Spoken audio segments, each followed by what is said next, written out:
have a whole city that's kind of on fire. So if you think about the tent city protests, that's really starting right after the assassination of Dr. King in April of 1968, and multiple forces are happening. You have people really looking at what is at that point a very mature civil rights movement that is dealing with the death of its leader, its spokesperson, in the person of Martin Luther King. And so King's death was catastrophic for a generation of folks who were really committed to this idea of nonviolent civil disobedience and also racial integration.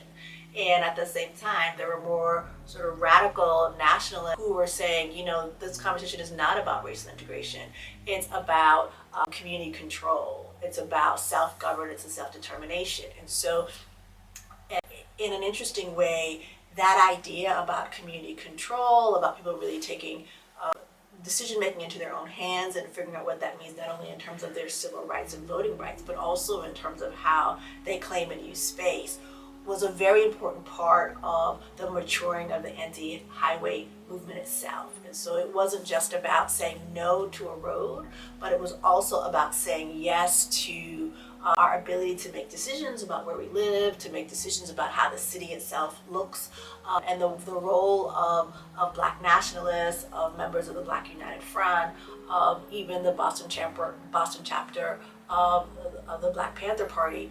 Those ideas about control and necessary devolution of decision making would be transformative for the anti-highway fight, and would be transformative to movements like what you're seeing in the fight around Tent City, around multiple activisms in the city, because it was a time for people to say not just no to something, but yes to the idea that we can be our own decision makers and planners and enablers of the future that we need.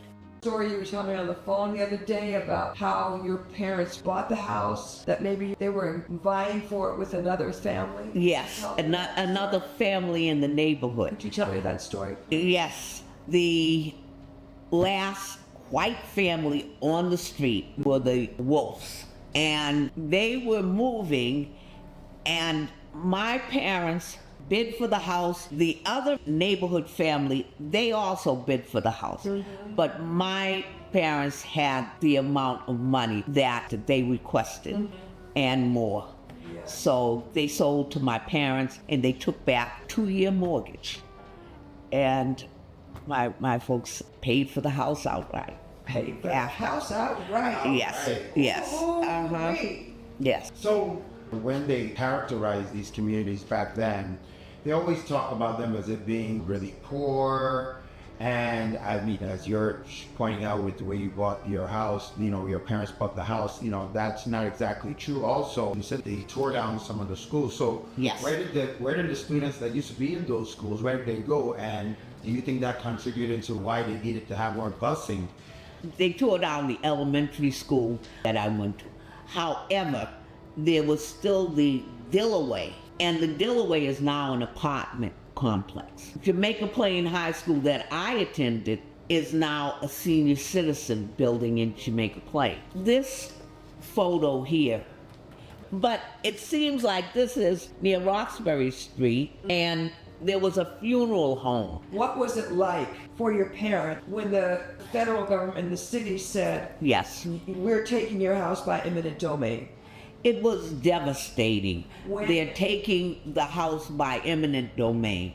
It was devastating. They had, they were happy in their home. It was a nice home. My father had planted flowers.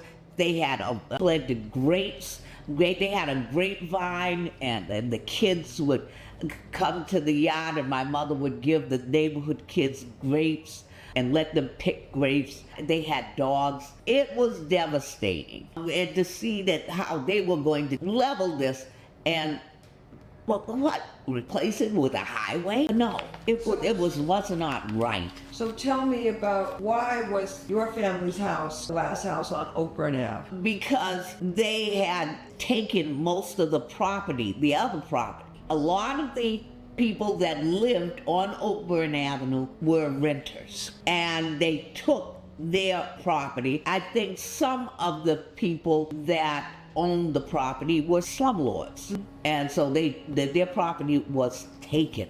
and they were forced to move. Sure.